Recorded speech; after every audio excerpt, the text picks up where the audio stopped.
अस्सलाम वालेकुम। मेरे पास है निकॉन का D7100 कैमरा और इसका इशू ये है कि ये फ़ोकस नहीं कर रहा। व्यू फाइंडर के ऊपर ये टोटली फ़ोकस नहीं कर रहा। जैसा कि आप देख सकते हैं, जितना मर्ज़ी मैं कोशिश करूँ टोटली ये फ़ोकस ब्रीथ कर रहा है, बिल्कुल फ़ोकस कर ही नहीं रहा है। लेकिन अगर इस कैमरे को लाइव के ऊपर पुट करूँ, लाइव के ऊपर फ़ोकस तो हो जाता है, लेकिन जो पिक्चर्स हैं वो डार्क आ रही हैं। आप इसकी मेन रीज़न क्या है मैं आपको दिखाता हूँ। अब मैं आपको मेन रीज़न बताता हूँ। मेरे पास ये दो कैमरे हैं। सबसे पहले आप इस कैमरे की ये पिन देखें, ये वाली ये पिन, ठीक है, ये पिन देखें और इस कैमरे की ये पिन देखें। डिफरेंस आपको फील हुआ? ये जो पिन है ये वाली, ये काफ़ी नीचे घुसी हुई है और ये पिन जो है ये बिल्कुल स्टेबल है अपनी जगह पे। अब मैं आपको इनकी मूवमेंट में फ़र्क दिखा देता हूँ। देखें, अगर इस पिन को मैं घुमाता हूँ बिल्कुल ईजीली मूव हो रही है, और अगर मैं इस पिन को घुमाता हूँ, आप देखें ये उस तरह से ईजीली उस तरह से मूव नहीं हो रही है। ठीक है, ये पिन नीचे की हुई है।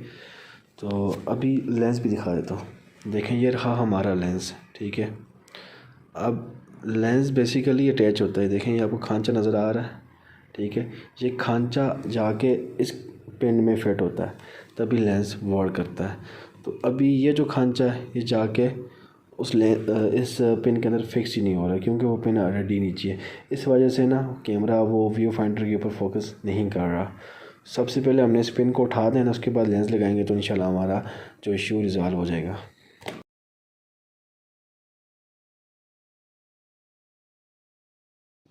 कैमरा हमारा सेट हो चुका है। अभी मैं आपको दिखाता हूँ। देखें, ये व्यू फाइंडर पर रख के फोकस किया, पिक्चर चेक कर लें, जूम करके भी दिखाता हूँ आपको मैं। ये देख लें, पिक्चर में जूम कर रहा हूँ, शार्पनिंग आपको फील हो रही होगी, ठीक है। अब कैमरा हमारा सेट है। आई होप सो आपको समझ आ गई होगी। अब कुछ मैं आपको थोड़ा बहुत एक्सप्लेन कर देता हूँ। आपने देख लिया मेरा जो लेंस है प्रॉपर्ली वर्क कर रहा है इस कैमरा बॉडी के ऊपर। अगर आपके पास भी सेम इशू आता है तो आप इसको इस तरीके से रिजॉल्व कर सकते हैं। बट थोड़ी सी बात मैं आपको बता देता हूँ, आप वो थोड़ी सी माइंड में बिठा लें। देखें, अभी ये जो लेंस है ना मेरे पास AFP सीरीज़ के, गौर से देखें, ठीक है। AFP सीरीज़ का ये लेंस है। तो AFP सीरीज़ के अंदर ना एक खांचा होता है, ठीक है, समझ लिया, एक होल होता है। वो होल जाके ना वो जो मेरे पास पॉइंट ख़राब हुआ था, ठीक है, वही जो मैंने आपको पॉइंट्स बताया था वो टेढ़ा हो गया था, उस पॉइंट में जाके वो खांचा फंसता है, फिर फोकस होता है, फिर लेंस की कम्युनिकेशन प्रॉपर्ली होती है।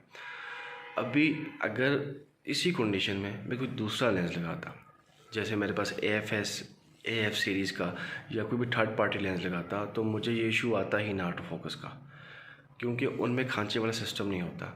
अगर आपके पास भी सेम ये इशू आता है, सिर्फ ये इशू आपको AFP सीरीज़ के ऊपर फेस करने को मिलेगा, बाकी दूसरे लेंसेज के ऊपर आपको ये इशू फेस करने को नहीं मिलेगा, क्योंकि उनके अंदर खांचा सिस्टम होता ही नहीं है। अगर वो जो खांचा है ना, वो जो पॉइंट है टोटली टूट गया हुआ है, टोटली टूट गया मतलब है ही नहीं है, जड़ से भी नहीं है, फिर भी वो दूसरे जो लेंसेज है ना AFP सीरीज़ के अलावा सब लेंसेज वो आपकी बॉडी के ऊपर ऑटो फोकस करेंगे। अगर आपको भी सेम ये इशू आता है, आप इसको इस तरीके से रिजॉल्व कर सकते हैं। अगर आपकी बॉडी में ये इशू नहीं है तो आप मुझे कमेंट में बता दें, मैं उस इशू को भी देख लूँगा, उसको भी सॉल्व करने की कोशिश करूँगा। Thank you for watching.